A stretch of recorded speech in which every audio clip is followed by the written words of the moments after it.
வணக்கம் அன்பு சொந்தங்களே. இந்த நோர்வேயில் இருக்கிறவர்களுக்கு கொலலைன் குரூசஸ் என்ற வடிவ தெரியும். நோர்வேயில் இருக்கக்கூடிய ஒரு கப்பல் சேவை நிறுவனம். அதுவும் குறிப்பாக பயணிகள் கப்பல் சேவையில் உயர்தரமான சேவையை வழங்கக்கூடிய ஒரு நிறுவனமாக இருக்கிறது. இப்போ விஷயம் என்னென்னு சொல்லி சொன்னால், இந்த நோர்வேக்கும் ஜெர்மனிக்கும் இடையில் சேவையில் ஈடுபடுற இந்த நிறுவனத்தின் 2 கப்பல் இருக்குது, எல்லோருக்குமே தெரியும். அதி உயர் சொகுசு வசதிகளை கொண்ட கப்பல்கள் 2, ஒன்று கலமெஜிக், இன்னொன்று கல ஃபேண்டாசி. இந்த 2 கப்பல்களும் ஜெர்மனிக்கும் நோர்வேக்கும் இடையில் சேவையில் ஈடுபடுகிறது.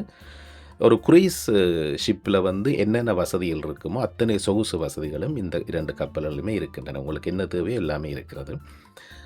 விஷயம் என்னென்னா, இப்போ குறிப்பாக இந்த கப்பலில் நோர்வேலேருந்து போகிறாக்கள் கூடுதலாக ஃபன் பண்ண போகிறதுன்றது ஒரு விஷயம் இருக்குது. ஏதாவது தேவைக்காக ஜெர்மனிக்கு போகிறத விட ஒரு தங்களுடைய நேரத்தை ஓய்வாக கழிக்கிறதுக்கு, ஃபன் பண்ணி கழிக்கிறதுக்குன்னு போகிறதுண்டு அது ஒரு பிரபலமான ஒரு விஷயமாக இருக்குது. இந்த கப்பலுக்குள்ள உங்களுக்கு ஒன்பது சர்வீசஸ் நிறைய இருக்குது. அதுக்குள்ள பார்கள், லக்ஸரி சர்வீஸ், ஸ்விம்மிங் பூல், அது இது என்று சொல்லி எல்லாமே இருக்குது. அப்போ போய் ஒரு 2 நாள் ஃபன் பண்ணிட்டு வர்ற ஒரு செட்டப்பில் எல்லாமே இருக்குது.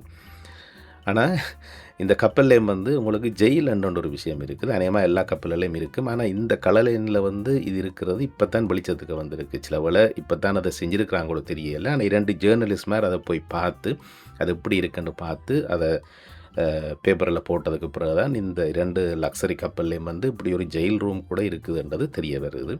இது ஏன் இந்த ஜெயில் ரூம் பாவிக்கிறேன்னு சொல்லுச்சுன்னா, கப்பலில் நீங்கள் அதிகமாக தண்ணியை போட்டுட்டு கப்பல் செக்யூரிட்டி மேலே சொல்கிற அவங்களோட சொல்லுக்கு நீங்கள் கீழ்ப்படியாவிட்டால் கொண்டு அதுக்குள்ளே தள்ளி விட்டுருவாங்கன்னு தான் விஷயம். இப்போ கப்பலில் பார் 20 ரூபா திறந்திருக்கும். ஊருப்பட்ட பார்களுக்கு எல்லாமே 20 ரூபா திறந்திருக்கும்.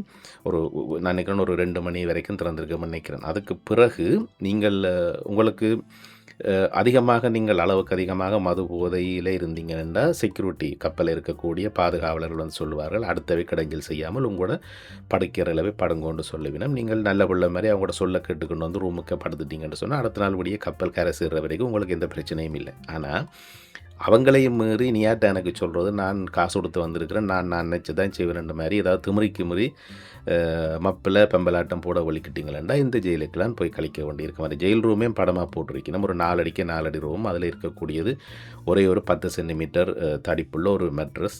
பக்கத்தில் நீங்கள் அவசரத்துக்கு இயற்கை கடனை கழிக்கிறதுக்கு ஒரு கொமட், அதுவும் ஸ்டீலில் செய்த ஒரு கொமட். அதை விட வேறு ஒன்றுமே அதில் இல்லை. ஜன்னல் கிண்ணல் ஒன்றுமே இல்லை. அப்போ உங்களுக்கு அதுக்குள்ளே போனால் விசர் வரும், சரிதானே? அப்போ இந்த விஷயம் இப்போ தான் வெளியில் வந்திருக்கு. அந்தபடியாக புறாக்கள் பார்த்து சூதானமாக நடந்து கொள்ளுங்கன்னு சொல்லத்தான் இந்த பதிவு. மீண்டும் சந்திக்கலாம்.